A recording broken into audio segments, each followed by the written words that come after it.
पुर्खाले सिर्जेको सम्पत्ति हाम्रो कला र संस्कृति। भक्तपुर नगरपालिकाको प्रस्तुति खोपा सा भक्तपुर आवाज। पुर्खाले सिर्जेको सम्पत्ति हाम्रो कला र संस्कृति। जो जलपा नमस्कार। भक्तपुर नगरपालिकाद्वारा सञ्चालित रेडियो प्रस्तुति खोपस भक्तपुर आवाजमा यहाँलाई हार्दिक अभिवादन।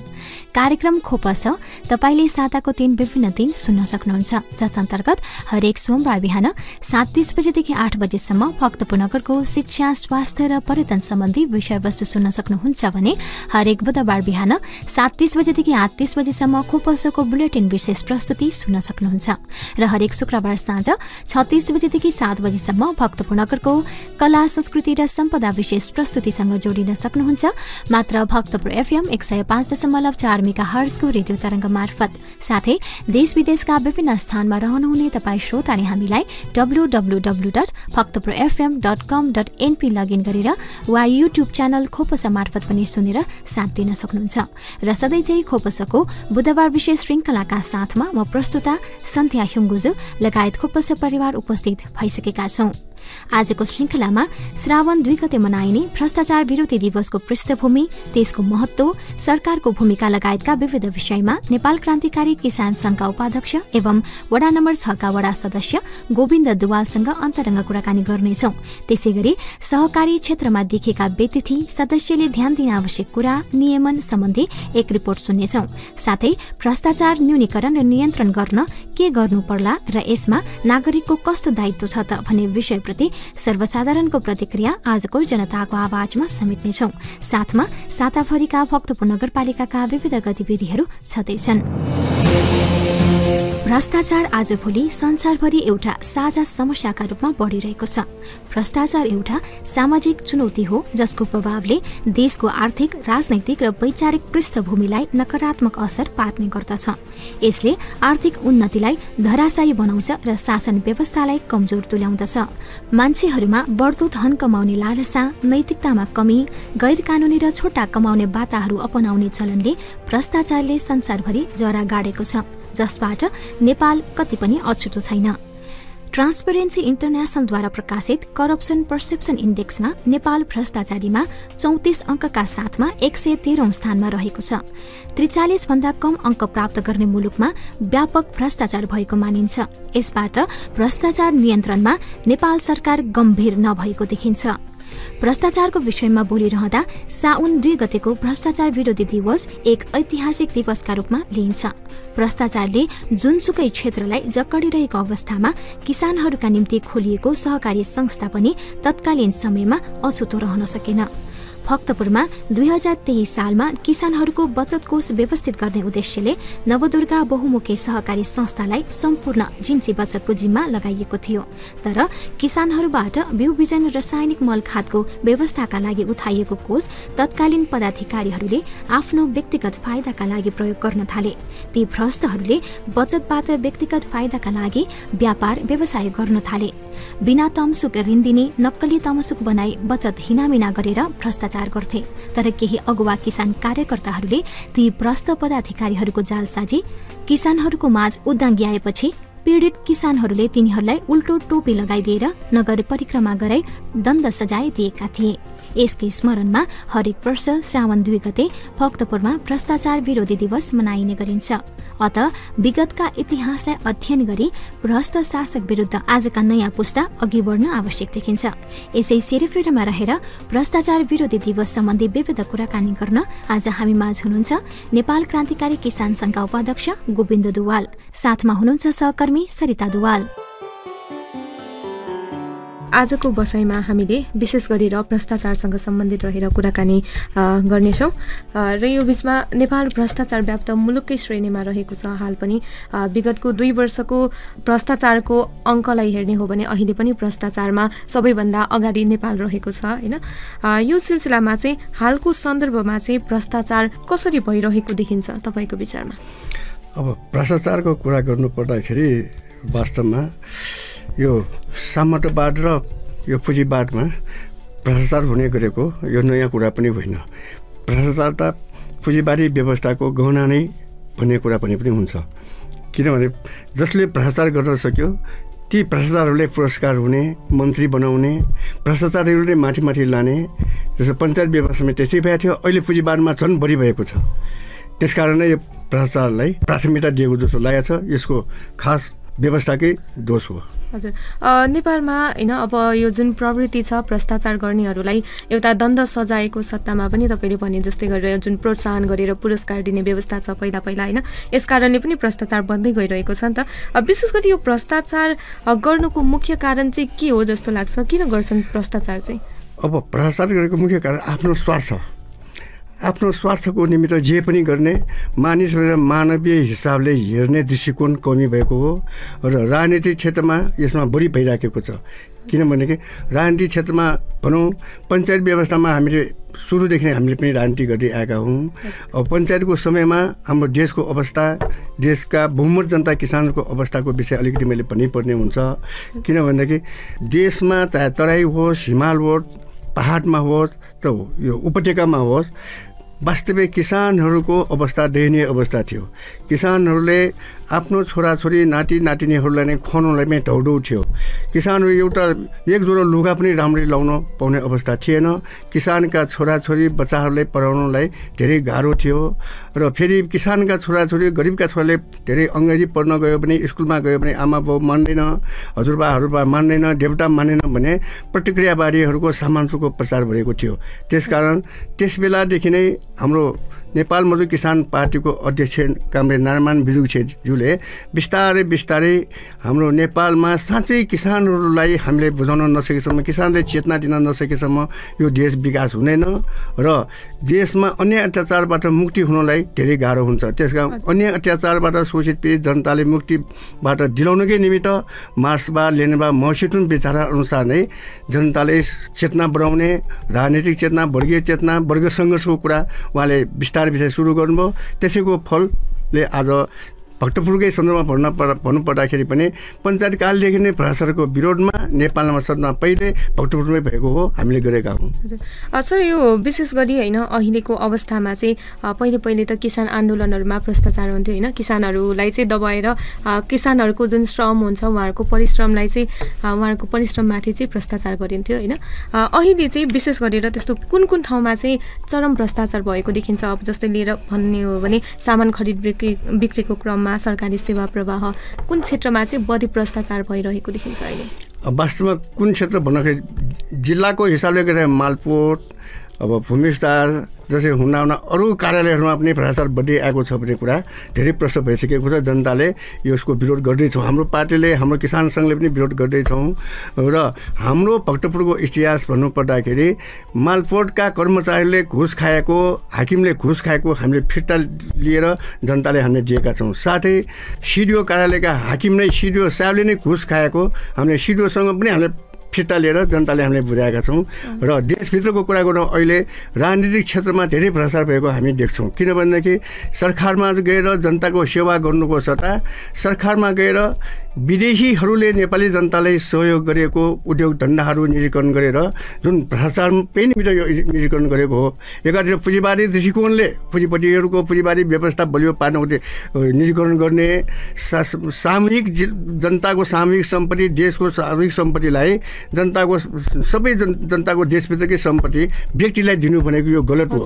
त्यसमा भ्रष्टाचारकै कारणले धेरै पैसाको मूल्य जाने जग्गा जमिन उद्योगलाई पनि थोरै पैसाले मूल्य गरेर उनीहरूले बेच्ने अनि भित्रभित्र भ्रष्टाचार गर्ने, चुनावमा जित्ने, चुनावमा जित्दा सरकारमा जाने अनि विदेशीहरूको सेवा गर्ने, जुन भारतीय विस्तारवाद, अमेरिकी साम्राज्यवादको सेवा गर्ने जुन दृष्टिकोण अहिले भइराखेको छ, सरकारमा जाने पार्टीहरू मुख्य यसमा जिम्मेवारी छन्। अनि तपाईँले भन्नुभयो भर्खरै सरकारी क्षेत्रमा चाहिँ एकदम धेरै भ्रष्टाचार भइरहेको पाइन्छ होइन। तर पछिल्लो समय चाहिँ यो भ्रष्टाचारलाई केही हदसम्म न्यूनीकरण गर्ने प्रयासमा विभिन्न अब सरकारी कार्यालयहरू, राजस्व कार्यालय, मालपोतहरूमा चाहिँ अनलाइन प्रक्रिया पनि सुरु गरेको छ। के साँच्चीकै यसले चाहिँ यो भ्रष्टाचार हुनबाट चाहिँ भ्रष्टाचारलाई चाहिँ न्यूनीकरण गर्न सकिन्छ, मद्दत पुग्छ त? वास्तवमा भ्रष्टाचार न्यूनीकरण गर्ने हो, भ्रष्टाचार निर्मूल गर्नै पर्छ, नगरिकन हुँदैन समस्या समाधानमा। त्यसको निम्ति मुख्य कुरा जनता जागरुक हुनुपर्छ। जनतालाई राजनीतिक र वर्गीय चेतना दिएर जनताले राजनीतिक पार्टीका नेताहरूले जनताकै निम्ति सेवा गर्ने, जनताकै निम्ति काम गर्ने, देश र जनताको सेवा गर्छौँ भनेर राजनीति गर्ने नेताहरू आएर भ्रष्टाचारमा डुबे भइसकेपछि भ्रष्टाचार कन्ट्रोल साह्रै गाह्रो भइरहेछ। त्यसकारण हाम्रो पार्टीको तर्फबाट हाम्रो नेपाल मुक्ति किसान पार्टी, नेपाल मुक्ति किसान पार्टीको वरिय सङ्गठनमा हाम्रो नेपाल क्रान्तिकारी किसान सङ्घले समय समयमा भ्रष्टाचार विरोधी आन्दोलन हामीले गर्दै आएका छौँ। हामी यसलाई छोडेनौँ, अगाडि बढाउन जनतालाई हामी आह्वान गर्दैछौँ। बैठकहरू चल्दैछौँ हाम्रो। हजुर, हामी एकचोटि 2025 सालतिर फर्केर कुरा गर्छौँ होइन सर? त्यस बेला जुन नवदुर्गा बहुमुखी सहकारी संस्थाले जुन स्थानीय कृषकहरूको श्रम र मिहिनेत गरी जोगाएको थोरै थोरै पैसा जुन चाहिँ सहकारीकै पदाधिकारीहरूको अनियमितता र मनपरीका कारण कृषकहरू चाहिँ रुष्ट भएर भ्रष्टाचारको विरोधमा चाहिँ लागेर जुन आन्दोलन गरेको थियो 2025 साल श्रावण 2 गते, त्यो बेलालाई चाहिँ तपाईँ कसरी सम्झिनुहुन्छ? वास्तवमा श्रावण 2 गतेको भ्रष्टाचार विरोधी आन्दोलन सम्झँदाखेरि 2021 सालको भूमि सम्बन्धी ऐन प्रकाशित भयो। 21 सालको भूमि सम्बन्धी ऐनमै त्यो व्यवस्था गरेको जनतासँग बचत उठाउने, ती बचतहरूको एउटा सहकारी संस्था पनि जुन सरकारले गठन गरेको थियो, त्यो बचत उठाएको रकम सहकारी संस्थामा सबै जम्मा गर्यो। ती पैसाले वास्तवमा भूमि सुधारको नीति अनुसार, सहकारीको उद्देश्य अनुसार किसानहरूलाई आवश्यक पर्ने मल, बिउ र कृषि औजारहरू ल्याएर सहयोग गर्नुपर्ने थियो। त्यो नगरिकन त्यो सहकारी संस्थाका अध्यक्षहरू, पदाधिकारीहरू सबै मिलेर वास्तवमा जनताको पुँजीबाट, बचतबाट उठेको पैसा सबै नारायणघाटबाट मकैको बिउ, तोरी ल्याएर व्यापार गर्न थाल्यो।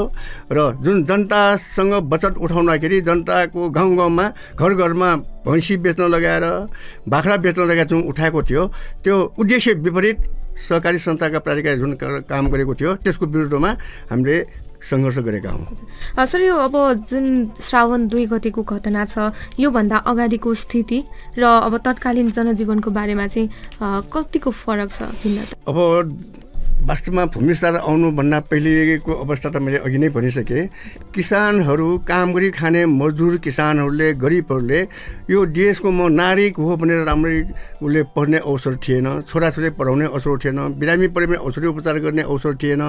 अब छोराछोरी खुवाउनै अवसर थिएन, खुवाउनै धौडो थियो, खुवाउनै नसक्ने अवस्था थियो। खेतबाट जति आएको हो ती सबै धानको बासमा धानको सरा चामल बनाएर जग्गाधनीलाई पुर्याउनु पर्थ्यो, बाली बुझाउनु पर्थ्यो। त्यसरी बाली बुझाउनु जाँदाखेरि भरपाई नदिने, विभिन्न त्यस्तो झालझेल गरेर किसानहरूलाई भयानक ठोक्ने, किसानहरूलाई भयानक अधिकारबाट वञ्चित गराउने, त्यो सबै गरेको थियो। त्यसैको विरुद्धमा भूमि सुधार आइसकेपछि, सुरु भइसकेपछि हाम्रो पार्टीका अध्यक्ष नारायण दाइले उहाँले सिधा भन्नुभयो, उहाँले सबभन्दा पहिले हामी त्यसै गर्न सकेको होइन यो आन्दोलन। वास्तवमा बहुदलीय व्यवस्था आउनुभन्दा पहिले पञ्चायत व्यवस्था लागू भएकै थियो। प्रजातन्त्र जुन 60 सालको प्रजातन्त्र आइसकेपछि प्रजातान्त्रिक व्यवस्थाकै निर्वाचनबाट नेपाली काङ्ग्रेसको सरकार बन्यो। बिपी कोइराला प्रधानमन्त्री हुनुभयो। बिपी कोइरालाज्यूले हाम्रो देशको गण्डक नदीलाई भारतलाई दियो। त्यसको विरुद्धमा देशमा ठुलो कालो दिवसहरू जनताले गरे, कम्युनिस्ट पार्टीको नेतृत्वमा आन्दोलन भए। त्यही मौकामा राजा महेन्द्रले 2017 साल पौष गते पञ्चायत व्यवस्था लागू गरेर संसदीय व्यवस्था भङ्ग गरिदियो राजाले। त्यस्तो समयमा राजनीतिक पार्टीका नेताहरू, काङ्ग्रेसका मन्त्री, प्रधानमन्त्री सबै कति जेलमा लगे, कति प्रवासमा जानुभयो। त्यसै कम्युनिस्ट पार्टीका नेताहरू पनि कतिलाई जेलमा लगे, कति प्रवासमा जानुभयो। त्यस्तो सङ्क्रमणकालको अवस्था, एकदम जनताको अधिकारलाई कसैले पनि बोल्ने अवस्था पनि थिएन, त्यस्तो अवस्था थियो। त्यस्तो समयमा पनि पार्टीका अध्यक्ष नारायण दाइले पहिला लुकी भूमिगत रूपमा उहाँले सबभन्दा पहिले यो देशमा साँच्चै प्रजातान्त्रिक अधिकार फिर्ता ल्याउने हो भनेदेखि जनताले अधिकारको निमित्त हामीले सबभन्दा पहिले चेतना दिनुपर्छ। राजनीतिक चेतना, वर्गीय चेतना नदिएको हुँदैन भने जुन मार्क्सवादी सिद्धान्त अनुसार, माओवादी विचार अनुसार उहाँले लुकी आएर क्रान्तिकारी किसान साथीहरूलाई, गरिब किसानका साथीहरूलाई राजनीतिक कक्षा सञ्चालन उहाँले गर्नुभयो। ती राजनीतिक कक्षामै हामीले वास्तवमा म समेतले पनि वास्तवमा हाम्रा पुराना साथीहरू सबैले हामीले राजनीतिक क्लासमा हामी बसेर राजनीतिक शिक्षा हासिल गरेको हो। राजनीतिक कख नै उहाँबाट हामीले सिकेको हो। वास्तवमा मेरो मामा पनि भुजनारायण सुवाल किसान नेता हुनुहुन्थ्यो पहिला। मामा घरमा जानेर किसानहरू एकता हुनुपर्छ, मिल्नुपर्छ, सङ्गठन बनाउनुपर्छ भन्ने मात्र मैले थाहा पाएँ। वास्तवमा वर्ग सङ्घर्षको, राजनीतिक सङ्घर्ष गर्ने शिक्षा भनेको पार्टीका अध्यक्ष नारायण दाइबाट नै हामी पाएका हौँ। सर, पक्कै पनि अब उहाँको जुन सङ्घर्ष छ, उहाँले त्यो बेलामा गर्नुभएको सङ्घर्षका कारण आज पार्टी एकजुट भएर लागिरहेको छ। पक्कै पनि भ्रष्टाचार नगर्ने पार्टीकै रूपमा पनि आज नेपाल मजदुर किसान अपोजिसन पार्टीलाई नै सम्झिन्छन् होइन। यो बिचमा अब सरकारको नीति भ्रष्टाचार रोक्नेतर्फ हुनुपर्ने, केन्द्रित हुनुपर्ने होइन, तर उल्टै सरकार आफै पनि पछिल्लो समय चाहिँ भ्रष्टाचार गर्नेतर्फ पनि अग्रसर भएको समाचारहरू हामीले समयमा विभिन्न सञ्चार माध्यमहरूबाट पाइरहेका छौँ। यो बिचमा चाहिँ अब नेपालमा भ्रष्टाचार नियन्त्रणका लागि चाहिँ के कस्ता पहल भएका छन् र यी पहल भएका विभिन्न नियमहरूमध्ये चाहिँ हालसम्म यसको कार्यान्वयनको स्थिति चाहिँ कस्तो छ? अब वास्तवमा हामीले नेपालमा भ्रष्टाचार भएको कारणले गर्दाखेरि भ्रष्टाचारलाई हामीले निर्मूल गर्नको निम्ति हाम्रो नेपाल क्रान्तिकारी किसान सङ्घको तर्फबाट समय हामीले मालपोत नापी अरू कार्यालयहरूमा हामीले डेलिगेसन जाने र साथै जनताले चेतना दिने, आन्दोलन गर्ने र साथै हामीले देशका प्रधानमन्त्रीहरू नेपाली काङ्ग्रेस, एमाले, माओवादीका विभिन्न प्रधानमन्त्रीहरू हुँदाखेरि पनि यो भ्रष्टाचारको विषय हामीले सरकारले यो भ्रष्टाचार भयो, यो भ्रष्टाचार निर्मूल गर्नुपर्छ भनेर देशका जनताको हकितको निम्ति हामीले जसरी रासायनिक मोल काट्नको निमित्त र किसानहरूको मैयानीको विषय, हामीले गुठी जग्गा रैतानीको विषय पनि हामीले किसानको समस्यालाई देशको मूल समस्या हो। किसानहरूले खान नपाएसम्म, किसानहरूले सुख नपाएसम्म, किसानको अधिकार प्राप्त नभएसम्म अरू जनताको सबै समस्या समाधान हुँदैन। देशका बहुमत किसान जनता भएको नि किसानहरूकै समस्या नै देशको मूल समस्या भनेर हामीले भन्दै आएको र किसानले समयमा मल राख्न पाएन भनेदेखि उत्पादन राम्रो भएन भनेदेखि तरकारी खाद्यान्न कमी भयो भनेदेखि भोलि विद्यार्थीहरूलाई असर पर्छ, शिक्षकहरूलाई असर पर्छ, कर्मचारीलाई असर पर्छ, अन्य व्यापारीहरूलाई असर पर्छ, राष्ट्रिय पुँजीपतिहरूलाई पनि असर पर्छ। त्यसकारण हाम्रो बिस्तारै हाम्रो देशमा अन्न उत्पादन घट्दै गएको हुना विदेशीको निर्भरमा बस्नुपर्ने आउँछ, विदेशीको इस्लाममा चढ्नुपर्ने अवस्था आउँछ।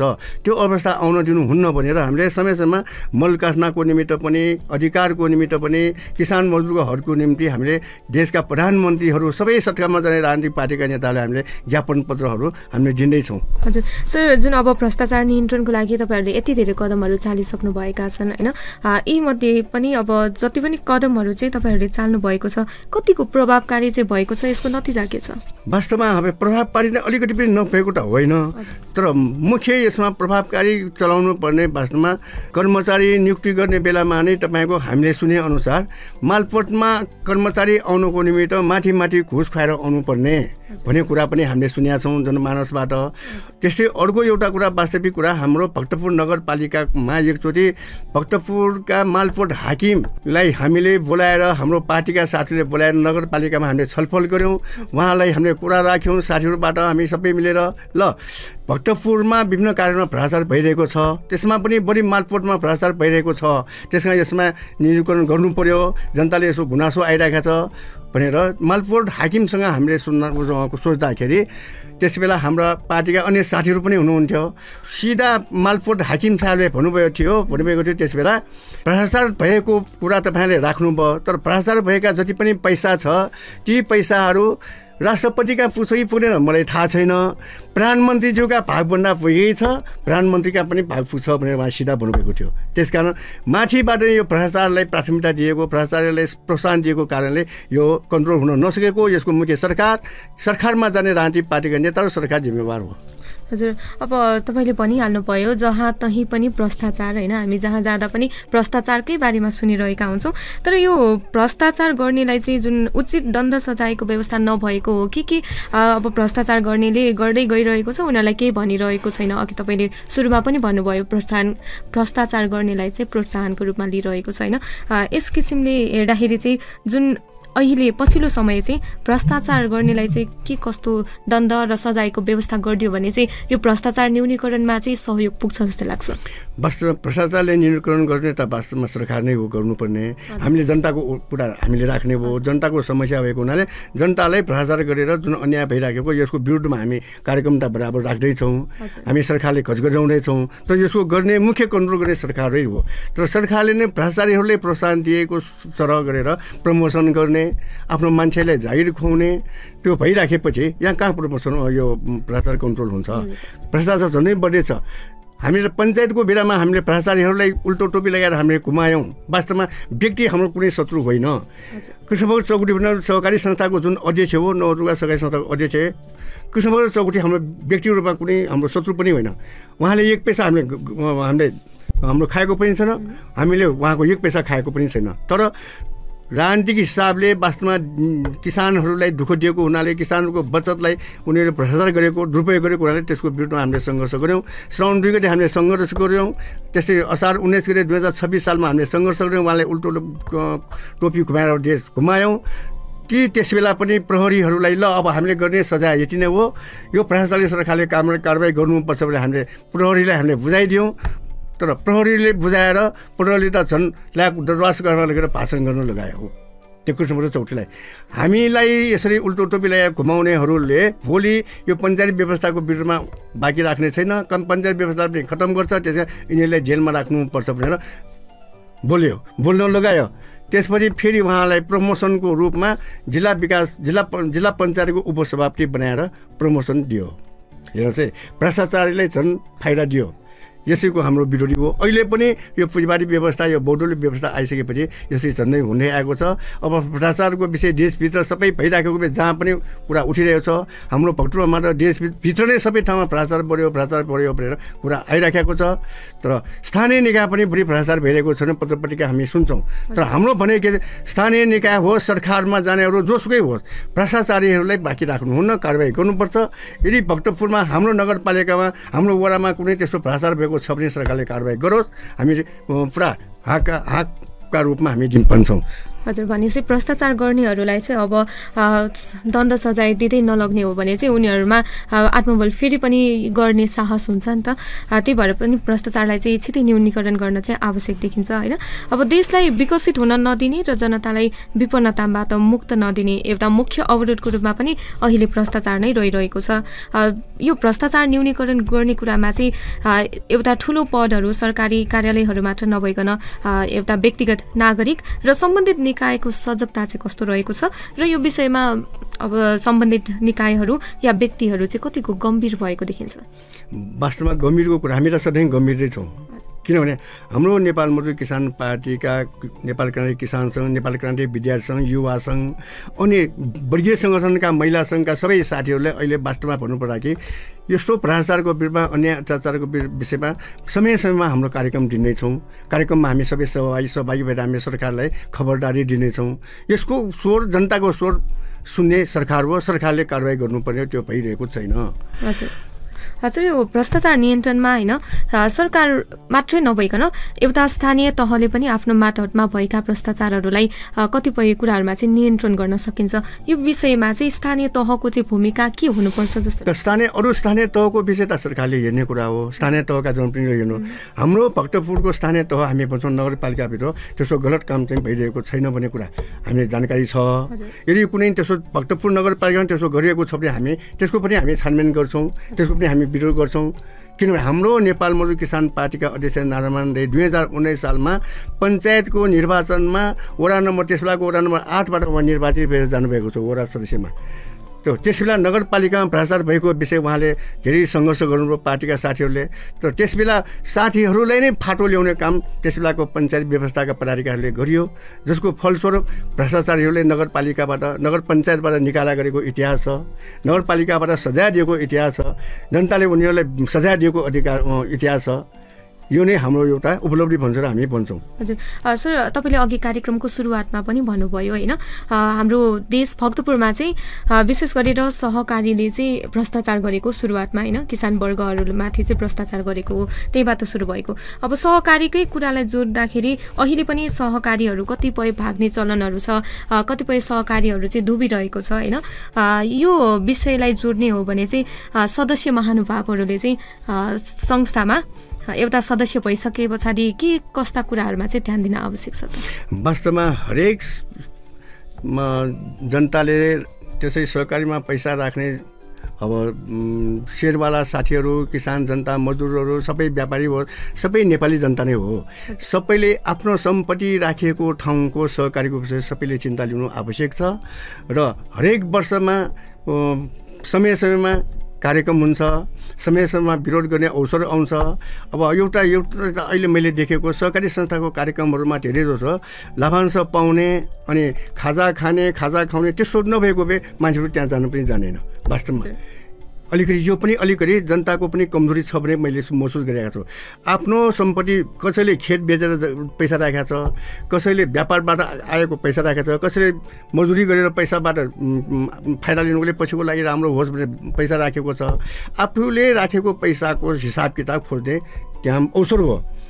हरेक वर्षमा साधारण सभा हुन्छ। त्यस बेला चिन्ता छैन। एउटा कुरा आफ्नै टोलको, आफ्नै गाउँको, आफ्नै ठाउँको भएको हुनाले चिन्ता नलिएको पनि छ, यो राम्रो पछि हो। तर जुनसुकै ठाउँमा पनि अहिले यो पुँजीबारी व्यवस्थामा भ्रष्टाचार हुनसक्छ भनेर सचेत चाहिँ जनता हुनु अत्यन्त आवश्यक छ। हिसाब किताब प्रश्नसँग हुनुपर्छ। हिसाब किताब राम्ररी छ छैन भन्ने कुरा खोज्ने अधिकार जनताको हो। सहकारीका सबै सदस्यहरूको सबैको अधिकार भएको हुनाले त्यो अलिकति जनताले ध्यानै नदिएको हो कि जस्तो मलाई पनि लागिरहेछ। वास्तवमा जनताले ध्यान दिनु आवश्यक छ। गलत काम गर्नेहरू चाहिँ सजाय हुनुपर्छ। अब अरू कतिपय यो वरिन्तल भन्ने जुन सहकारिता छ नि, त्यसरी गलत काम गर्ने मान्छेहरू, फाइदा लिने मान्छेहरू सहकारी पनि नहोला पनि भन्न सक्दैनौँ। हरेक सहकारीमा यो भोलि रोग पनि हुनसक्छ। भक्तपुर जिल्ला एउटै मात्र हो। नवदुर्गा सहकारी संस्थाका प्रहरीले भ्रष्टाचार गरेकै कारणले हाम्रो आन्दोलन गर्यो। त्यस्तो आन्दोलन अरू सहकारीहरूलाई त्यसो गर्न नपरोस्, जनतामा त्यो नपरोस्। त्यस्तो भ्रष्टाचार गरेको कुराहरू जनताको माझमा आउन नपरोस्। मुख्य कुरा हामीले चाहेको यही नै हो। भक्तपुर एउटा एकदम भावनात्मक हिसाबले क्रान्तिकारी जनताहरू बढी भएको ठाउँ भएको हुनाले त्यस्तो गलत काम भयो भनेदेखि फेरि आन्दोलन गर्नु पर्ला भन्ने हामीलाई पनि चिन्ता छ।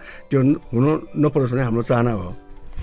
श्रोता, मान्छेहरूमा मानवता, नैतिकता अनि लालच बिनाको साधारण जीवनशैलीको महत्त्व जगाउन सकेमा भ्रष्टाचारमा कमी ल्याउन सकिन्छ। अर्कोतर्फ भ्रष्टाचारीहरूलाई कारबाही गरेर उदाहरण कायम गर्न सकेमा पनि आगामी दिनहरूमा भ्रष्टाचारलाई न्यून गर्दै समूल विकासको बाटोतर्फ पनि अघि बढ्न मद्दत पुर्याउँछ। सर, हामी लगभग कार्यक्रमको अन्तिमतिर छौँ। कार्यक्रमको अन्त्यमा कार्यक्रम सुनेर बसिरहनुहुने सम्पूर्ण श्रोतालाई के भन्न चाहनुहुन्छ? अब सम्पूर्ण जनतालाई म के अनुरोध गर्न चाहन्छु भने यसपालि धान रोप्ने बेलामा, मकैमा मल राख्ने बेलामा मल छैन। त्यसमा मल ल्याउने काम कसको? हाम्रो देशमा सरकार छ, हाम्रो देशमा कृषि मन्त्रालय छ, कृषि मन्त्री हुनुहुन्छ। समयको लागि जहिले पनि मकैमा यो मल राख्नुपर्छ, धान रोप्नलाई मल राख्नुपर्छ भनेर समयमा मल राख्नु पर्दैन। मल काट्नको निम्ति हामी पञ्चायतकालदेखि हामीले सङ्घर्ष गरेको। हाम्रो बौडल आइसकेपछि बौडलले व्यवस्थापन यहाँ पार्टीका अध्यक्षज्यू, हाम्रो पार्टीका साथीले सङ्घर्ष गर्दै हुनुहुन्छ। अहिलेसम्म देशमा मलको काठना खोलेको छैन। त मलको काठना खोल्ने भनेर त्यो कुरा चाहिँ एकचोटि पत्रिकामा दियो। तर विदेशीलाई बोलाउने अनि पुँजीपतिहरूलाई बोलाएर त्यो मल काठना खोलेपछि भोलि त्यसको असर के होला यो पनि हामीले सोच्नुपर्ने हो। सरकारले यसमा ध्यान दिनुपर्छ भन्ने हामीलाई लाग्छ। नेपालमा मलको कारखाना खोल्नै पर्छ। र अर्को कुरा सरकारले हामीले भन्नुपर्ने कुरा के छ भने हामी सबैले जान्नुपर्ने कुरा, श्रोताहरूले जानिराख्नुपर्ने, यसपालि धान रोप्ने बेलामा धानको बिउ आएन।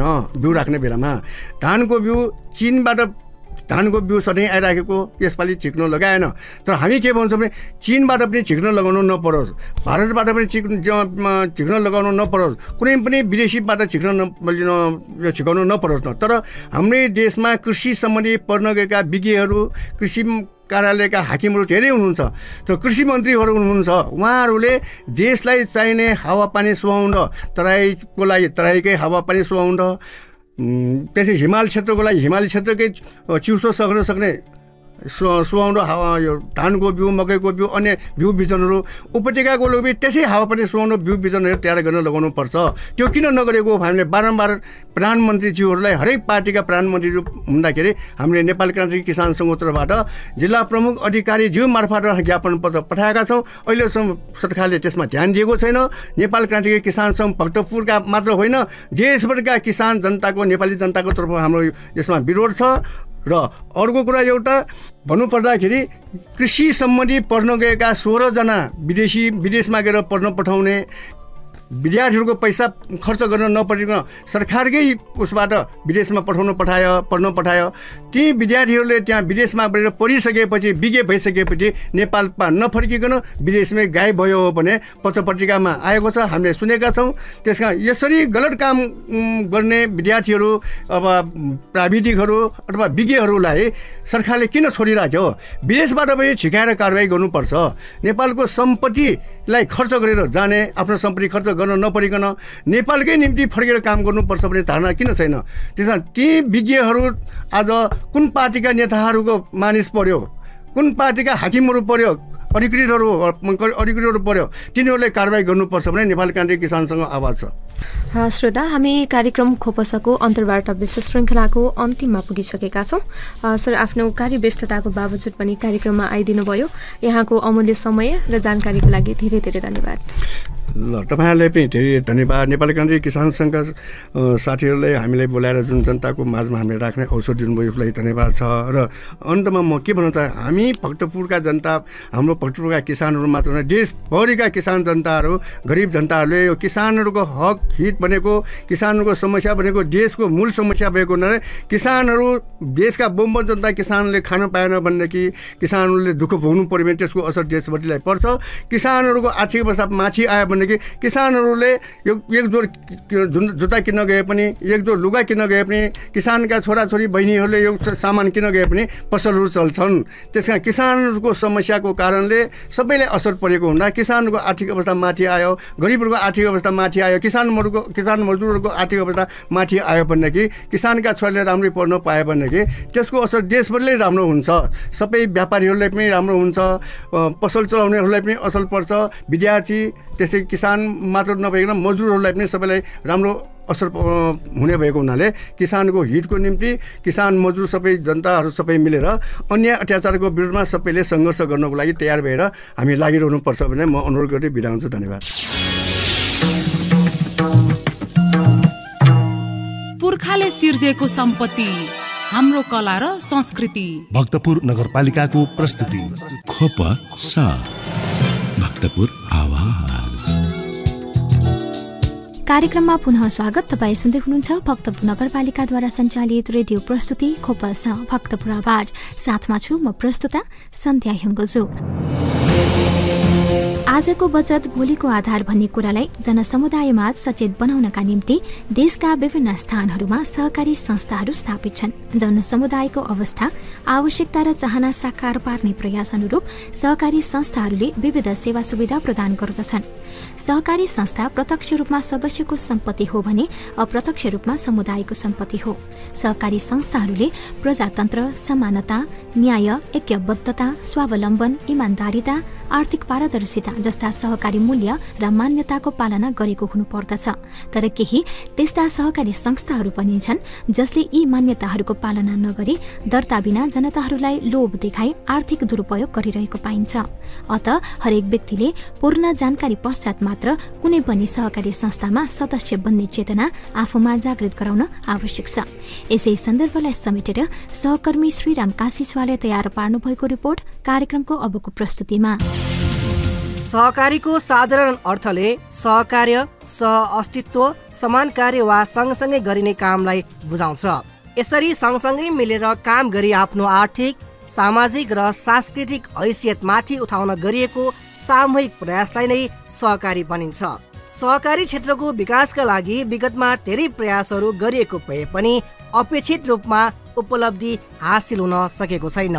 सहकारीमा भएका विभिन्न गलत क्रियाकलाप दिनानुदिन बढिरहेको छ। सदस्यहरूले बचत गरेको रकम समेत जोखिममा पर्ने गरेको छ। कुनै पनि सहकारीमा बेठिटी भइरहेको छ भनेर सामान्य नागरिकले कसरी थाहा पाउन सकिन्छ त? जिल्ला बचत तथा ऋण सहकारी सङ्घ लिमिटेड भक्तपुरका अध्यक्ष कृष्ण गोविन्द लाखाजु। आफूले बचत गरेको रकम फिर्ता पाएनन् अथवा चाहिँ संस्थाले फिर्ता दिन सकेनन् भने त्यो सहकारी संस्थामा बदमासी भयो भन्ने कुरा बुझ्ने हो। जुन जुन सहकारी संस्थाले आर्थिक कारोबार गर्छ, रकम जम्मा गर्न लगाउँछ तर सदस्यता दिँदैन, सदस्यता दिए पनि साधारण सभामा बोलाउँदैन, आर्थिक पारदर्शिता गर्दैन, लेखा परीक्षण रिपोर्ट प्रतिवेदन देखाउँदैन, त्यस्तो सहकारी संस्था चाहिँ एउटा बदमासी सहकारी संस्था हो भनेर चिन्न सकिन्छ। सहकारीले सेवा केन्द्र सञ्चालन गर्नको लागि अनिवार्य रूपमा स्थानीय तहको स्वीकृति लिनुपर्ने प्रावधान रहेको छ। तर स्वीकृति बिना पनि सञ्चालन गरेमा त्यस्ता संस्थाहरू अवैध हुने भनिएको छ। त्यस्ता सहकारी संस्थाहरूले कुन क्षेत्रमा लगानी गर्ने गरेका छन् भन्ने जानकारी कर्मचारीहरूलाई समेत ज्ञान नहुने हुँदा यसतर्फ सतर्क रहन समेत आग्रह गरिएको छ। अब यहाँ सेवा केन्द्र खोल्दाखेरि एउटा ध्यान दिनुपर्ने अथवा चाहिँ नियमक निकायले पनि बुझ्नुपर्ने कुरा के हो भने अहिलेको ऐन नियममा सेवा केन्द्र यदि कुनै सहकारी संस्थाले खोल्न आउँछ अथवा कहीँ खोल्छ भने त्यसको सम्बन्धित स्थानीय तहले स्वीकृति दिएपछि मात्र खोल्न पाउँछ। अब स्वीकृति नलिकन त्यो यदि फलेको भने त्यो अवैध रूपमा सञ्चालन गरेको ठहर्छ। त्यसै कारणले अब यो स्वीकृति नलिकन खोल्यो भने त्यो त्यस्ता ठाउँमा सदस्यहरूले पनि बचत गर्नुपर्ने कुराहरू बचत गर्न त्यो जोखिममा हुने भएकोले बचत पनि नगर्दा राम्रो हुन्छ भन्ने कुरा हो। अब यो सेवा केन्द्र त्यसरी स्वीकृति नलिकन त्यसरी आएर रकम सङ्कलन गर्दाखेरि त्यो रकम कहाँ जान्छ के गर्छ भन्ने कुरा चाहिँ त्यहाँ बस्ने कर्मचारीहरूलाई समेत थाहा हुँदैन कि त्यो यहाँ उठेको रकम यहाँ सङ्कलन भएको रकम कहाँ गइरहेको छ कसले प्रयोग गरेको छ भने थाहा हुँदैन। त्यसै कारणले अब स्थानीय व्यक्तिहरूलाई नै परिचालन गरेर अलिअलि तलब दिने तलबको लोभमा कर्मचारी नियुक्ति गरेर त्यसरी पठाएको पाइन्छ। अब यो सन्दर्भमा अलिकति हामीले बुझ्नुपर्ने कुरा के हो भने अब विगतका वर्षहरूमा हामी पुरानो यो भक्तपुरमा भएका घटनाहरूको इतिहासको बारेमा पनि हामी चाहिँ थाहा पाउँछौँ। अब 2025 सालमा साउन 2 गते त्यो सहकारी संस्थाकै अलमल भएर त्यहाँ भ्रष्टाचार विरोधी आन्दोलन सुरु भएको कुरा हामीले सुन्दै आएका छौँ पढ्दै आएका छौँ। अनि 2026 साल असार 19 गते त त्यसरी बदमास गर्ने सहकारीका सञ्चालकहरूलाई उल्टो टोपी लगाएर नै घुमाएको भन्ने कुरा चाहिँ हामीले पढ्दै आएका छौँ इतिहास बुझ्दै आएका छौँ। अब यो सन्दर्भमा अहिले भक्तपुरमा देखिएको यो सहकारी संस्थाहरू जो स्थानीयले सञ्चालन गरेको सहकारी संस्थाहरू छन् त्यसमा खासै त्यस्तो चाहिँ सदस्यको पैसा हिनामिना गरेको अनि सदस्यको पैसा चाहिँ त्यो भनौँ न आफू खुसी दुरुपयोग गरेको भन्ने कुरा चाहिँ कमै मात्र पाइन्छ। त्यो अब जो चाहिँ संस्था चाहिँ यहाँ स्थानीयले सञ्चालन गरेका होइनन् बाहिरबाट सञ्चालन गरेर यहाँ चाहिँ सेवा केन्द्रको रूपमा अथवा सहकारी संस्था खोल्न आएका छन् त्यस्ता सहकारीका सञ्चालकहरूले त्यस्तालाई हामी दुष्कर्मी सञ्चालक भन्छौँ बदमास सहकारी सञ्चालक भन्छौँ। त्यो रकम आफू खुसी प्रयोग गरिकन आफ्नै व्यवसाय सञ्चालन गरेको पाउँछ। देश संहितामा गएसँगै सहकारीको नियमन तीनै तह सङ्घ प्रदेश र स्थानीयबाट हुँदै आएको छ तर कुनै तहमा प्रभावकारी नियमन संरचना छैन। नियामक निकाय कमजोर भएकोले सहकारी क्षेत्र समस्याग्रस्त भइरहेको छ अर्थात् नियम विपरीत कारोबारले सहकारीमा समस्या थुप्रिँदै गएको छ। समयमै नियमन गर्न नसकेकाले सहकारीमा थप समस्या बढ्दै गएको सहकारी विभागले पनि स्वीकारेको छ। अब यो सहकारी ऐन नियम अनुसार चाहिँ त्यसरी सदस्यहरूको पैसा सञ्चालकहरूले आफू खुसी चलाउन पाउँदैन भनेर प्रशासनले लेखेको छ। यसरी दुरुपयोग गरेमा जरिवाना दण्ड जरिवाना हुन्छ पनि भनिएको छ। तर त्यो चाहिँ दण्ड जरिवाना गर्ने निकाय जुन सहकारी विभाग छ अहिले त्यहाँको कर्मचारीको अभावको कारणले नियमन र अनुगमन गर्न सकिरहेको छैन। अनि स्थानीय तहमा पनि धेरै सहकारी संस्थाहरूको नियमन क्षेत्रभित्र परेको छ। त्यो स्थानीय तहले पनि त्यसरी चाहिँ जोडतोडले त्यो सहकारी संस्थामा अनुगमन नियमन हुन सकिरहेको अहिले हामी देख्दैनौँ।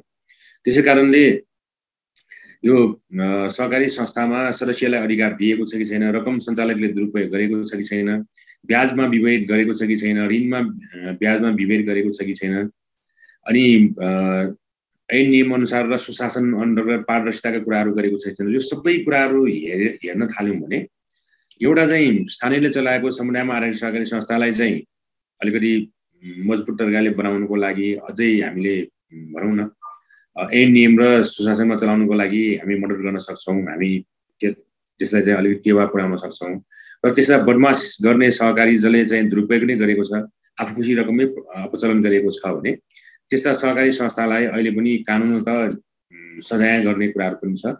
त्यस्तोलाई अब एउटा भनौँ न अहिले 3 तहको सरकारले त्यो नियमन र अनुगमन गर्न चाहिँ अलि नसकिरहेको अवस्थामा आफू खुसी चाहिँ दुरुपयोग गरेको घटनाहरू चाहिँ बराबर सुन्न पाइन्छ। अहिले पनि त्यो क्रम जारी छ। मुलुकमा करिब 30,000 को हाराहारीमा सहकारी संस्थाहरू क्रियाशील रहेका छन्। वर्तमान समयमा बचत तथा ऋण सहकारी संस्था दर्ता गर्न सकिने अवस्था नरहेको बताइएको छ। तर बहुउद्देश्यको नाममा बचत तथा ऋण कारोबार समेत दर्ता भई कार्यहरू भइरहेको भनिएको छ। स्थानीय तहको सिफारिस नभएको अवस्थामा पनि कारोबार भइरहेको छ। यसको छानबिन गर्नुपर्ने समेत उनको आग्रह रहेको छ। अब त्यो हिसाबले एउटा बचत तथा ऋण सहकारी संस्था दर्ता गर्ने अवस्था छैन एक, अनि दोस्रो चाहिँ त्यो बचत तथा ऋण सहकारी संस्था दर्ता गर्ने अवस्था नभएको कारणले बहुउद्देश्य नाम राखेर दर्ता गरेको अवस्था देखियो। अब यदि त्यो बहुउद्देश्य सहकारी संस्था भनेको ऊ आफैले 30% भन्दा एउटा काम मात्रै गर्न पाउँदैन भनेको छ। जस्तै उदाहरणको रूपमा उसले चाहिँ दुग्धको काम पनि गर्नुपर्ने होला, उपभोक्ताको काम पनि गर्नुपर्ने होला, पसल पनि राख्नुपर्ने होला, उद्योग पनि राख्नुपर्ने होला, अनि मात्रै बचत ऋण उठाउन पाउँछ कि। अब यहाँ नाम चाहिँ बहुउद्देश्य राखियो, जसले चाहिँ 2000 जनसङ्ख्याको आधारमा अरू थप गर्न पाइँदैन भनेको छ, तर बहुउद्देश्यको नाउँमा ठ्याक्कै फेरि बचत ऋण नै कारोबार गर्ने संस्थाहरू दर्ता गरेर पठायो भनेपछि त यो भन्ने र गर्ने कुरा चाहिँ नमिलेको देखियो। एउटा त्यो भन्दाखेरि अर्को कुरा चाहिँ यो नगरपालिकाहरूले सिफारिस नदिएकै अवस्थामा त्यसरी चाहिँ आफ्नै ऐनमा चाहिँ बागमती प्रदेशको ऐनमा त्यो तटस्थ नगरपालिकाको सिफारिसै चाहिन्छ भन्नेको ठाउँमा सिफारिसै नभइकन खोलेको र त्यो त अवैध भयो। अनि त्यो एक दुईवटा संस्थाहरूका अहिले खोलेका यो व्यक्तिहरूसँग सोद्धाखेरि हामीले त पैसा खाएरै यो दर्ता गरेको भन्ने कुरा आयो कि, कसैले 15 लाख भनेको छ, कसैले 20 लाख भनेको छ, यो अनौपचारिक कुरा गरेको छ। अब यो हो होइन भन्ने कुरा त छानबिनको विषय छ यो विषय, किनभने यो त धेरै चर्चा भएको विषय भयो। भन्दाखेरि त्यसरी पैसा खाएर यदि दर्ता गरेको हो भने त्यो दर्ता गर्ने निकायको पनि छानबिन हुनुपर्छ भनेर हामीले माग गरिरहेका छौँ। कि त अब त्यो स्थानीय तहको सिफारिस त्यहाँ देखिनु पर्यो, नभए चाहिँ ऐनमै स्थानीय तहको सिफारिस चाहिन्छ भन्ने ठाउँमा सिफारिस नभइकन दर्ता गर्दाखेरि त्यसमा नियामक दर्ता गर्ने निकायमै त्यसमा बदमासी गरेको ठहर्छ। त्यो कुरामा चाहिँ हामीले विरोध गरिरहेका छौँ। विगत केही वर्ष यता एकपछि अर्को सहकारी भाग्ने क्रम बढेको छ। सर्वसाधारणको निक्षेप बटुलेर आफ्नो व्यक्तिगत व्यापार व्यवसायमा प्रयोग गर्दा निक्षेपकर्ताले रकम फिर्ता पाउन नसकेको उदाहरण देख्न सकिन्छ। यसले गर्दा निक्षेप फिर्ता दिन नसकेपछि सहकारी नै बन्द गरेर भाग्ने गरेका छन्। भक्तपुरमा यसको अवस्था अहिले कस्तो रहेको छ त? जिल्ला बचत तथा ऋण सहकारी संघ लिमिटेड भक्तपुरका अध्यक्ष कृष्ण गोविन्द लाखाजु। अब यसको तथ्याङ्कको रूपमा यस्तो छ, भक्तपुर जिल्लामा अब भक्तपुर नगरमा भन्ने हो भने चाहिँ यही अब ओरिएन्टल पहिले चाहिँ बाहिरबाट आएर यहाँ रकम सङ्कलन गरेर सङ्कटमा भए, अनि इताछेको एउटा सञ्चालित पहिले हाम्रो एउटा सहकारी संस्था ठ्याक्कै नाम चाहिँ बिर्सेँ, त्यहाँ पनि अलिक सङ्कटमा आएको भनेको थियो। त्यो स्थानीय चलाएको कारणले समस्या समाधान भएको छ। अनि एउटा अहिले देउराली बहुउद्देश्य सहकारी संस्था पनि सङ्कटमा छ भन्ने कुरा आइरहेको छ। अब यो बाहेक जिल्लाको कुरा गर्ने हो भने यता यो पाण्डु बजारमा एउटा नमस्ते सहकारी संस्था पनि त्यसरी चाहिँ अल्मलिएर बचत फिर्ता गर्न नसकेर उजुरी परेर बन्द भएको अवस्था छ। अनि अर्को ठिमी यो बालकोट जाने, ठिमीबाट बालकोट जाने ठाउँमा हिटेसी भन्ने सहकारी संस्था पनि त्यसै सङ्कटमा छ भन्दाखेरि 4-5वटा सहकारी संस्थाहरू चाहिँ त्यसरी अलमल भएको देखियो। तर स्थानीय व्यक्तिहरूले नै चलाएर स्थानीयले नै यो हेरेको ठाउँमा चाहिँ त्यस्तो आएको देखिँदैन। त्यसमा पनि अलिकति सञ्चालकहरूले आफै भनौँ न सहकारीको मूल मर्म सिद्धान्त अनुसार चलाएको सहकारी संस्थाहरूमा सङ्कट आएको छैन, तर बदमास गर्ने आफै रकम सङ्कलन गर्ने अनि अपचलन गर्नेहरूमा चाहिँ सङ्कट आएको देखिएको छ। सहकारी संस्थामा आबद्ध भएपछि सदस्यले सहकारीको रेखदेख र नियन्त्रण समेत गर्नुपर्ने उहाँको सुझाव रहेको छ। संस्थाले कुन क्षेत्रमा लगानी गरेको छ र त्यसको बारेमा पनि जानकार हुनुपर्ने उनी बताउँछन्। अब आम नागरिकले सहकारी सम्बन्धी बुझ्नुपर्ने कुरा के हो भने सहकारी आफै स्वनियममा चल्ने संस्था हो। त्यो संस्थामा आफूले नै सबै कुराहरू जिम्मेवारी लिने हो। अरूलाई जिम्मेवारी भन्दा पनि म यो संस्थाको सदस्य भए म यसको जिम्मेवारी म आफै पनि लिन्छु र म पनि त्यसको भागीदार हुन्छु भन्ने किसिमको कुराहरू सोच्नुपर्छ। त्यो हिसाबले अहिले बचत र ऋण सहकारी संस्थाहरू मात्रै धेरै देखेको कारणले सहकारी संस्थामा रकम बचत गर्दाखेरि अथवा चाहिँ डिपोजिटको रूपमा निक्षेप राख्दाखेरि आफूले जानेको, आफूले बुझेको र यो समुदायमा आधारित सहकारी संस्था हो भनेर चाहिँ बुझेर मात्रै रकम राख्नुपर्छ, न कि ब्याज धेरै दियो भनेर लोभमा फस्ने होइन। तर सहकारी संस्थामा सदस्य स्वयं आफैले रेखदेख र नियन्त्रण गर्नुपर्ने भएकोले त्यस्तो चाहिँ हेरेर मात्रै हामीले बचतहरू अथवा चाहिँ सदस्य हुने कुराहरू हुनुपर्छ भन्ने चाहिँ मलाई लाग्छ। सहकारीको मूल्य मान्यता र यसका सिद्धान्तहरू आत्मसात गर्नु उसको कर्तव्य हो। तर आजभोलि सहकारीको नाममा आम नागरिकको बचत समेत जोखिममा पर्ने गरेको छ। सहकारीमा देखा परेको समस्या समाधानका लागि नियमन गर्न जरुरी छ। खोप सको लागि श्रीराम काशीसाको रिपोर्ट। अर्थतन्त्रलाई देश बनाउने आधारसित जोडेर हेर्ने हो भने नेपालमा भ्रष्टाचारले देशको राष्ट्रिय अर्थतन्त्रलाई नराम्ररी पछाडि धकेलिरहेको छ। देश बन्नको लागि राष्ट्र र राष्ट्रिय राजनीति सक्षम हुन जरुरी छ। विश्वमा आर्थिक रूपले कम विकसित देशहरूलाई हेर्दा ती देशहरूमा भ्रष्टाचार एउटा जटिल समस्याको रूपमा देखिएको छ। नेपालको वर्तमान अवस्था पनि त्यस्तै छ। त्यसैले भ्रष्टाचारको समस्या निवारण नगरेसम्म देशको आर्थिक उन्नति गर्ने आधारहरू बलियो बन्न सक्दैन। भ्रष्टाचारीहरूलाई कारबाही गरेर उदाहरण कायम गर्न सकेमा आगामी दिनमा भ्रष्टाचारलाई न्यून गर्दै समूल विकासको बाटोतर्फ अघि बढ्न सकिन्छ। साथै नागरिकहरूमा मानवता, नैतिकता र लालसा बिनाको असल संस्कृति र जीवनशैलीको महत्त्व जगाउन सकेमा भ्रष्टाचारमा कमी ल्याउन सकिन्छ। यसै सन्दर्भमा भ्रष्टाचार नियन्त्रण र न्यूनीकरणप्रति सर्वसाधारणको प्रतिक्रिया सुनौ आजको जनताको आवाजमा।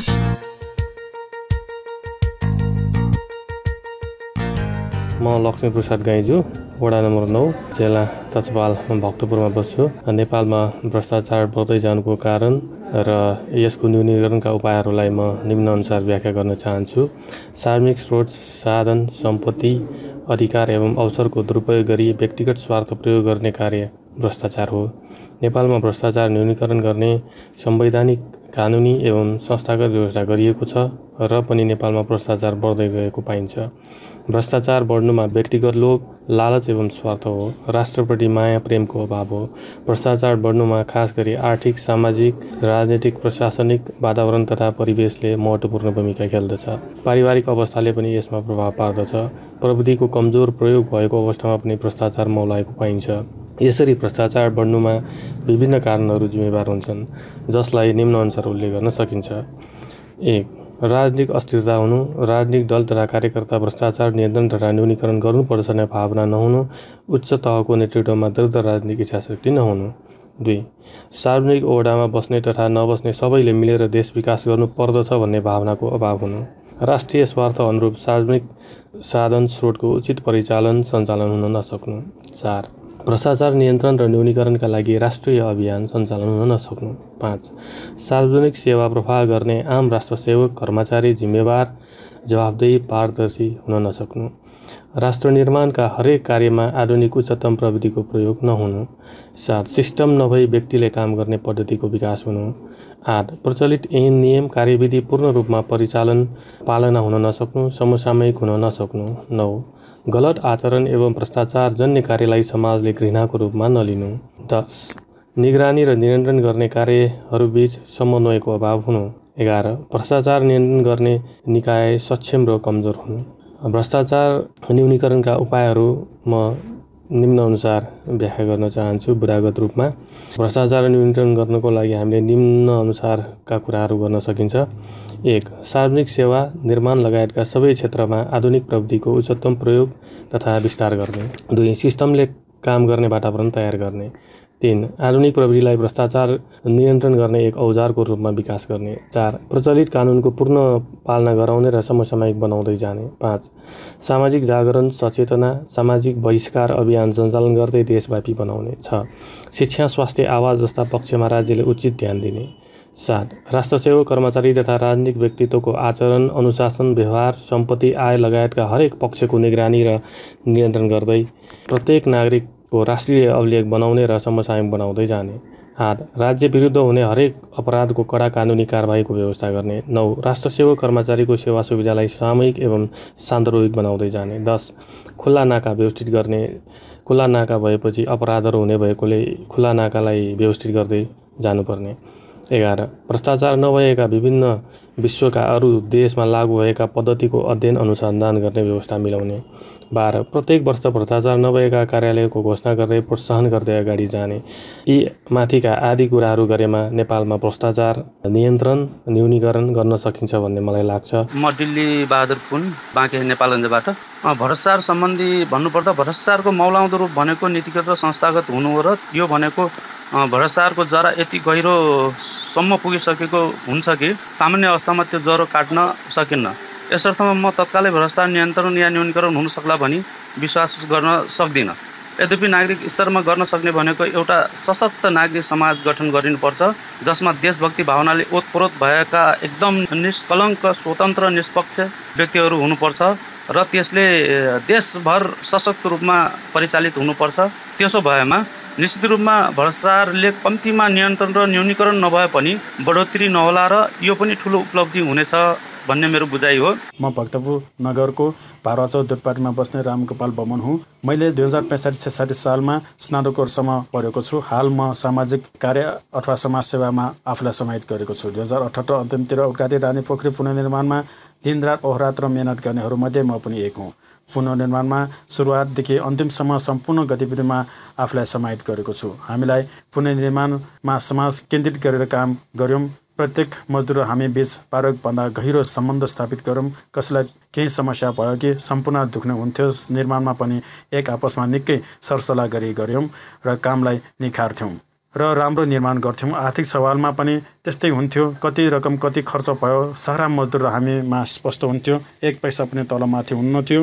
सबै पारदर्शी हुन्थ्यो। मैले सामाजिक कार्यमा लागेर देशको सेवा गर्नुपर्छ। पैसा ठुलो कुरा होइन। समाज राम्रो हुनुपर्छ, देश राम्रो हुनुपर्छ भन्ने ज्ञानबाट शिक्षित भएको छु। त्यही भएर निर्माणहरूमा म दिनरात मेहनत गरी आफूलाई अहोरात्र काममा समर्पित गर्ने गरेको छु। ती जति पनि व्यवहारहरू छन् समाजवाद उन्मुखताहरूको भुइँ आधार हुन्। तर हाम्रो देशमा पुँजीवाद उभो लाग्दछ, जहाँ भ्रष्टाचार र कुरीति व्याप्त रहेका छन्। कुनै सिद्धान्तबाट जनता सचेतित छैनन्। समाज लथालिङ्ग अवस्थामा छ। मान्छे जन्मँदै हुने स्वार्थी चाहनाबाट विमुख पार्न सकिएको छैन। जुन छिमेकी देश भारतबाट विस्तारित छन्, अर्को देश छिमेकी देश चीन, जहाँ आधार सिद्धान्त कन्फ्युसियसबाट दीक्षित र कम्युनिस्ट सिद्धान्तबाट प्रशिक्षित र व्यवस्थित रहेको हुनाले भ्रष्टाचार र कुरीति रहित छ।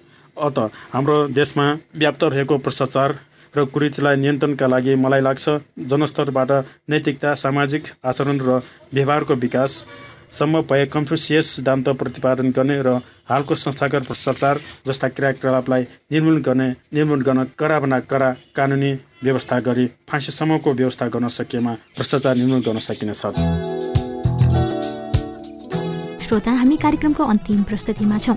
साताभरिका भक्तपुर नगरपालिकाका विविध गतिविधिहरूका साथमा हुनुहुन्छ सहकर्मी दिपेन्द्र प्रजापति। नेपाल मजदुर किसान पार्टीका अध्यक्ष नारायणमान विजुक्षी रोहितसँग नेपालको 4 दिने भ्रमणमा आउनुभएका चिनिया कम्युनिस्ट पार्टीको विदेश विभाग प्रमुख लिउ चियाङ छाओले असार 29 गते भक्तपुरमा शिष्टाचार भेट गर्नुभएको छ। भेटमा अध्यक्ष नारायणमान विजुक्षी रोहितले चीन कम्युनिस्ट पार्टीको विदेश विभाग प्रमुख लिउ चियाङ छाओलाई स्वागत गर्दै नेपाल चीन प्राचीन सम्बन्ध रहेको बताउनुभयो। नेपाल चीन मित्रतालाई जनताको तहमा विकास गर्नु आवश्यक छ। चिनिया कम्युनिस्ट पार्टीको अनुभवबाट नेपालले पनि शिक्षा लिन सकिने उल्लेख गर्दै अध्यक्ष विजुक्षले नेपाल मजदुर किसान पार्टीको उद्देश्य देश र जनताको हित भएको बताउनुभयो। उहाँले भन्नुभयो, प्रचारमा ठूलो पार्टी हुनुभन्दा निस्वार्थ रूपले जनताको सेवा गर्न जरुरी छ। नेपाल मजदुर किसान पार्टीले चुनावलाई देश र जनताको पक्षमा उपयोग गर्छ र चुनावबाट समाजवाद आउँछ भन्ने विश्वास गर्दैनन्। नेपाल मजदुर किसान पार्टीले संघीय र प्रदेश संसदमा पनि जनताको प्रतिनिधित्व गर्दै साम्राज्यवाद विरोधी संघर्ष गर्दै आएको उल्लेख गर्दै अध्यक्ष विजुक्षले स्थानीय तहमा पनि निस्वार्थ रूपमा जनताको सेवा गरिरहेको उल्लेख गर्नुभयो। उहाँले अगाडि भन्नुभयो, जनताको पक्षमा काम गर्न भुइँ तहबाटै सुरु गर्नुपर्छ भन्ने विश्वासका साथ पार्टीका साथीहरू लागिरहनु भएको छ। थाइल्यान्ड, तिब्बत, सिनचियाङ, हङकङ चीनको अभिन्न अंग हो। नेपाल चीन सम्बन्धमा दुवै देशले एक अर्कालाई आन्तरिक मामिलामा अहस्तक्षेप नीति लिएको छ। चिनिया विकास निर्माणको कार्य बिना शर्त समयमै पूरा भएको छ र चीनको उच्चस्तरीय भ्रमणले विदेशी चलखेललाई निरुत्साहित गरेको छ।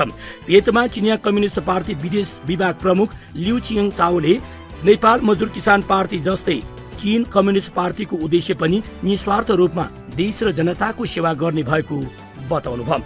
चीन प्रति नेपाली राजनीतिक दलहरू र जनताको सकारात्मक भावनाबाट हामी धेरै उत्साहित छौँ। नेपाल मजदुर किसान पार्टी नेपालको एउटा महत्त्वपूर्ण राजनीतिक शक्ति हो। दुई पार्टी बीचको सम्बन्धलाई बलियो बनाउँदै अझै अगाडि बढाउनु आवश्यक छ, उहाँले उल्लेख गर्नुभयो।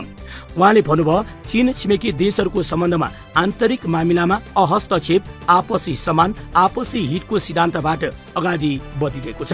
एक चीन नीतिमा समर्थन गर्नु भएकोमा अध्यक्षज्यूलाई धन्यवाद छ, उहाँले भन्नुभयो। नेपाली भूमिलाई चीन विरुद्ध प्रयोग गर्न नदिने नेपाली जनताको अदानको हामी प्रशंसा गर्दछौँ उहाँले भन्नुभयो। र सन् 2019मा राष्ट्रपति सी जिनपिङको नेपाल भ्रमणको क्रममा भएको द्विपक्षीय सम्झौताको भावना अनुरूप नेपाल चीन सम्बन्ध अगाडि बढ्ने विश्वास गर्छु उहाँले भन्नुभयो। साथै कठिन समयमा नेपाल चीन बीच सहयोग आदान प्रदान भइरहेको छ उहाँले थप्नुभयो। उहाँले भन्नुभयो भक्तपुरका जनताको आफ्नै स्रोत साधनमा भूकम्पबाट क्षति भएको सम्पदाको पुनर्निर्माण हुनु राम्रो हो। विदेश विभाग प्रमुखको जिम्मा सम्हालेपछि नेपाल जस्तो सुन्दर देशमा आफ्नो पहिलो भ्रमण तय भएकोमा गौरव अनुभूति भएको उहाँले जानकारी दिनुभयो। अध्यक्ष बिजुक्चेले चिनिया कम्युनिस्ट पार्टीको विदेश विभाग प्रमुख लियुलाई पार्टीको प्रकाशन र मयूर झ्याल उपहार प्रदान गर्नुभयो। नेपाल मजदुर किसान पार्टी र चिनिया कम्युनिस्ट पार्टी बीच भएको उक्त भेटघाटमा नेपाल मजदुर किसान पार्टीको तर्फबाट सचिव प्रेम सुवाल तथा केन्द्रीय सदस्य सुनिल प्रजापतिको पनि उपस्थिति थियो भने चिनिया कम्युनिस्ट पार्टीको तर्फबाट कार्यवाहक राजदूत वाङ सिंह, चीन कम्युनिस्ट विभाग प्रमुखका उपनिर्देशक सङ यौया र विदेश विभाग प्रमुख लियुका स्वकीय सचिव वन साङताको पनि उपस्थिति रहेको थियो। भेटपछि चिनिया प्रतिनिधि मण्डललाई भक्तपुर नगरपालिकाका प्रमुख सुनिल प्रजापति र उपप्रमुख रजनी जोशी लगायत जनप्रतिनिधिहरूले भक्तपुर दरबार स्क्वायरको मूल गेटमा स्वागत गर्नुभएको थियो। विदेश विभाग प्रमुख लिउ चिङचाओले दरबार स्क्वायर र तौमरीमा भूकम्पमा क्षति भएका सम्पदाहरू पुनर्निर्माण बारे अभिरुचिपूर्वक अवलोकन गरी जानकारी लिनुभएको थियो। भक्तपुर नगरपालिकाका प्रमुख सुनिल प्रजापतिको निमन्त्रणामा बागमती प्रदेशका स्वास्थ्य मन्त्री निमा लामाले साउन 2 गते सोमबार भक्तपुर नगरपालिकाबाट सञ्चालित खोप अस्पताल र शैक्षिक संस्थाहरूको स्थलगत अवलोकन गर्नुभएको थियो। मन्त्री लामालाई प्रमुख प्रजापतिले भक्तपुर नगरपालिकामा पुष्पगुच्छा सहित भातगाउँले टोपी र खादाले स्वागत गर्नुभएको थियो। स्वास्थ्य मन्त्री लामाको स्वागतमा आयोजित कार्यक्रममा बोल्नुहुँदै मन्त्री लामाले बागमती प्रदेशको 119 स्थानीय तह मध्ये आफ्नो छुट्टै पहिचान र सांस्कृतिक नगरीको रूपमा चिनाउन सफल भक्तपुरको विकास र प्रगतिबाट आफू निकै प्रभावित भएको बताउनुभयो। भक्तपुर नगरपालिकाबाट सञ्चालित खोप अस्पतालको लागि आवश्यक स्वास्थ्य उपकरणहरू बारे आफ्नो गम्भीर ध्यान आकर्षण भएको बताउनु हुँदै सरकारको तर्फबाट गर्नुपर्ने सहयोगको लागि दत्तचित्त भएर लाग्ने प्रतिबद्धता उहाँले व्यक्त गर्नुभयो।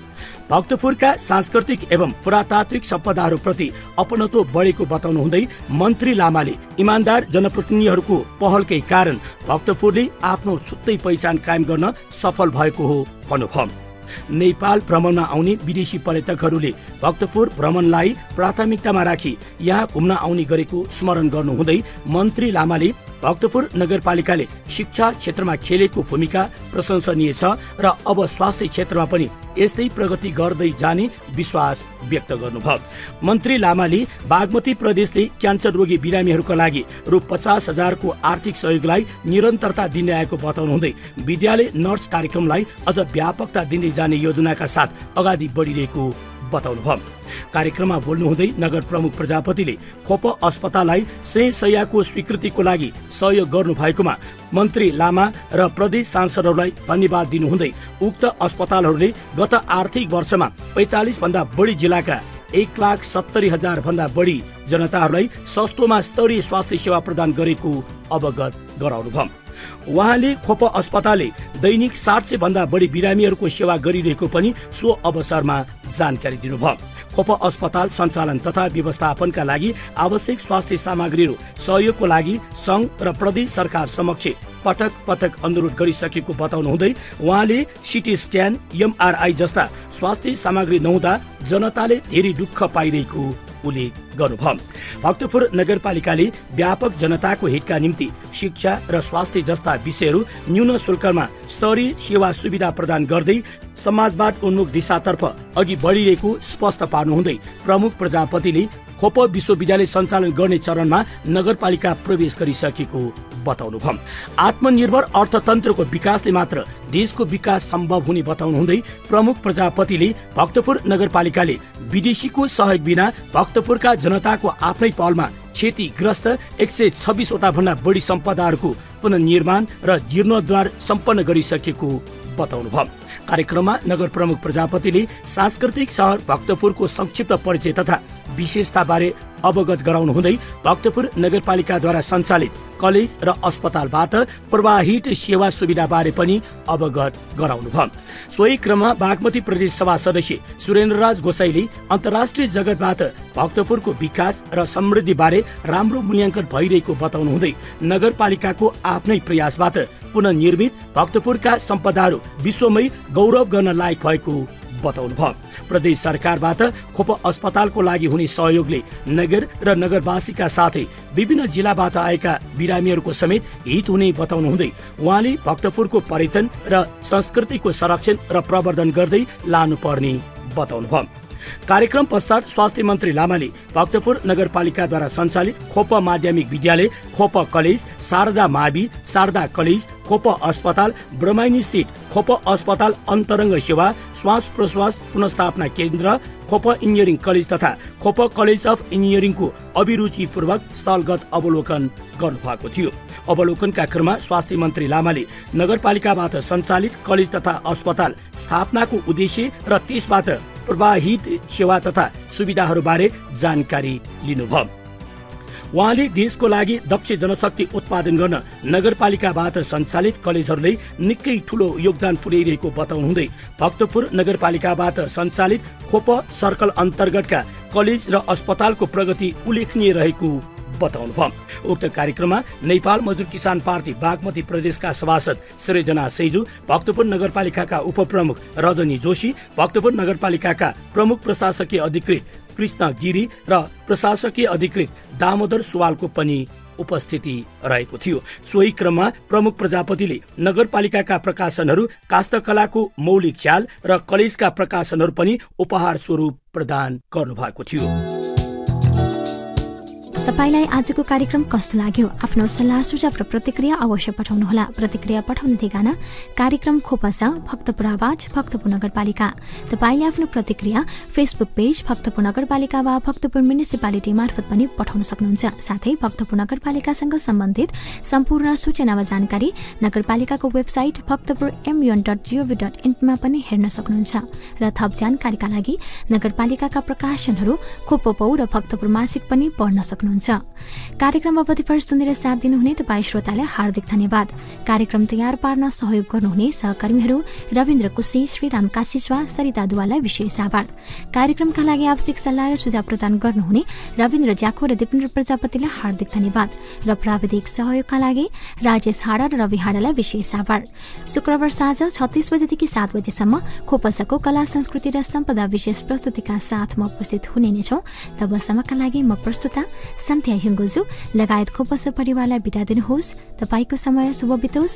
नमस्कार।